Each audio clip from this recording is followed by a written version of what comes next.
Hey y'all, it is Jay Nice on the mic.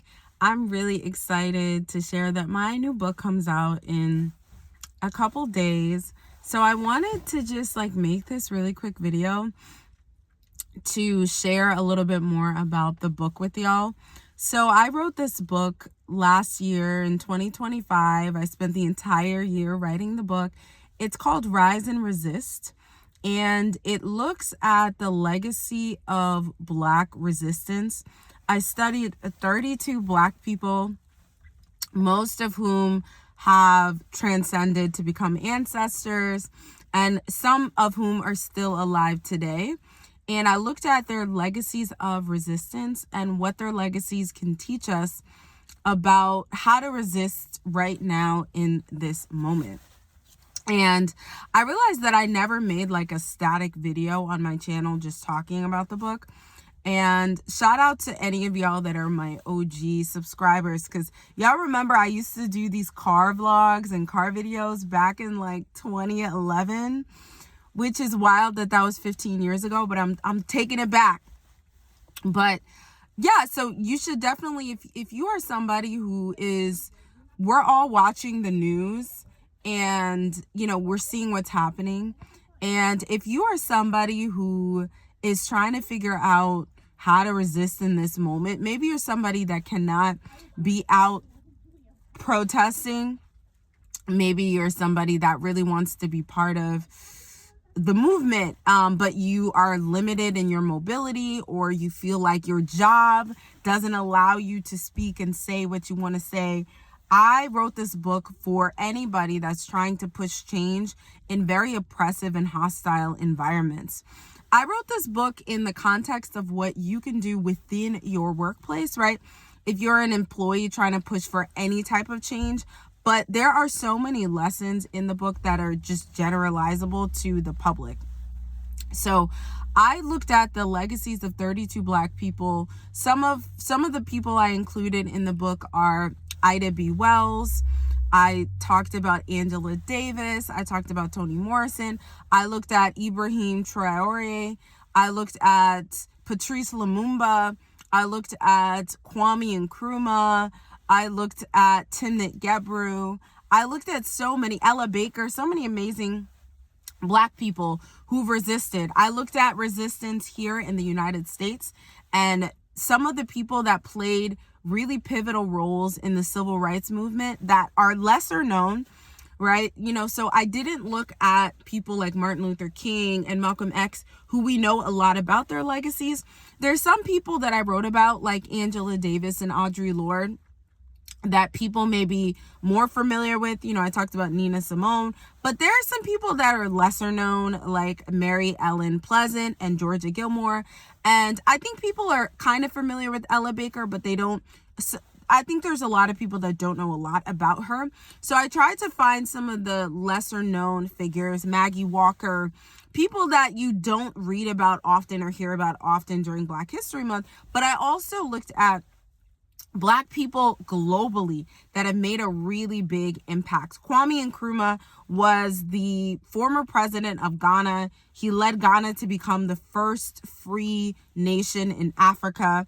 I looked at Toussaint Louverture and the pivotal role he played in helping to lead Haiti into freedom.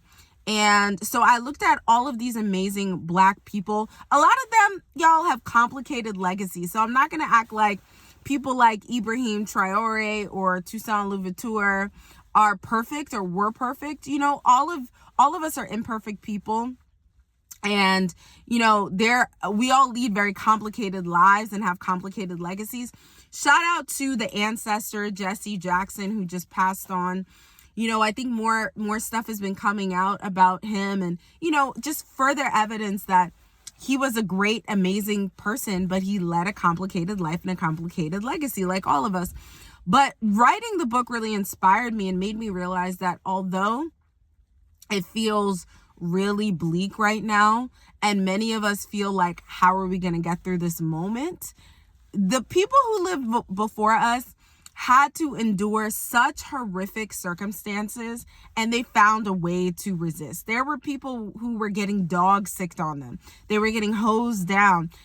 Our people were getting lynched and murdered, and not saying that those things aren't still happening, but we have so many more tools and resources at our disposal compared to those who lived before us. They didn't have social media, they didn't have smartphones, and we should be studying their legacies to understand what tools and strategies they use to resist.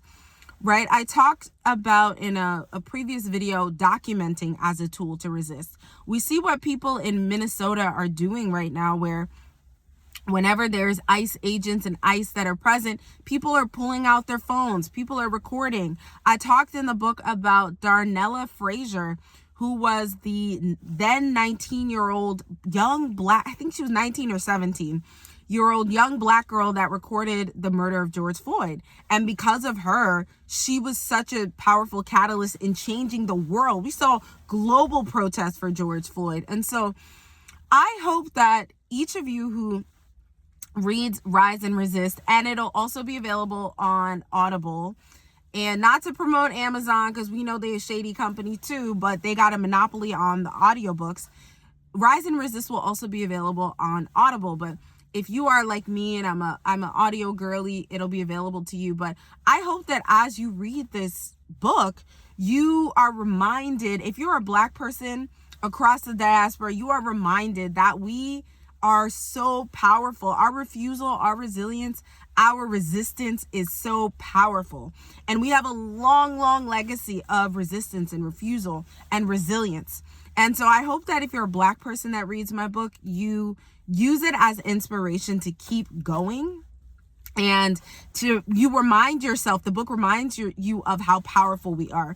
If you are not a black person reading, the book can still be a tool to inspire and invigorate you. You can use the tools that these black folks use and have used throughout history to resist right now. Again, this book is for anybody that wants to push for change in what I would classify right now in 2026 that we are living in as a very hostile and oppositional environment. Even if you do not live in the US, you know, it's hostile for so many of us around the globe. We see that there's multiple genocides that are happening. There's multiple wars that are happening. There's harm that is coming to so many people. And we need to study history to understand how we can resist. And so that's why I wrote this book. I'm so proud of this book. I say that with all my books. This is my 4th book, but I'm really, really proud. I think I'm most proud of this because I was able to center blackness and center our resistance in a way that I think will be really, really powerful. One of my close friends, shout out to Dr. Sam, who I sent an advanced copy of the book to. She read the book and I'm so grateful for that. And she had such beautiful feedback. So Sam, if you're watching this, I love you so much. And I really appreciate you taking the time to read the book. Because a lot of people, you know, we're all busy. People don't have time to read, which is why I said, y'all need to get the book on Audible if you have access to that. But even if you don't have time to read, go through the table of contents and look at which lessons on resistance resonate most with you. One of the most powerful types of resistance right now, which I've talked about in the video up here, is I talked a little bit about, I'm going to make a separate video, is resistance behind the scenes. I made a YouTube short and an Instagram video about Georgia Gilmore. And she was a pivotal figure during the Montgomery bus boycotts. She was baking goods to raise money for people who were participating in the Montgomery bus boycotts. And she played a more behind the scenes role, but she was powerful in her resistance. And so I think that, again, this book teaches us that our resistance doesn't have to be loud. You don't have to be out in the streets protesting to make a difference and to push for change and to resist. And so I just wanted to pick up my phone real quick, unscripted, and record this video just to say y'all should pick up my book. I would really appreciate your support. We all know that Black authors, especially those of us who are traditionally published, we don't often get the same visibility as our non-Black counterparts. And so I could use all the support I could get. Thank y'all so much for following this journey and for watching this video. And be sure to pick up your copy of Rise and Resist, which comes out on February 24th. If you're watching this after February 24th, Go get Rise and Resist on Amazon. If you don't support Amazon, it's available at Barnes & Noble, on bookshop.org. If you don't support Walmart or Target, those are great options. But if you do shop at Walmart and Target, you can also get the book there. I'll drop all the information below. Thank y'all so much for your support. I love y'all, and go pick up Rise and Resist.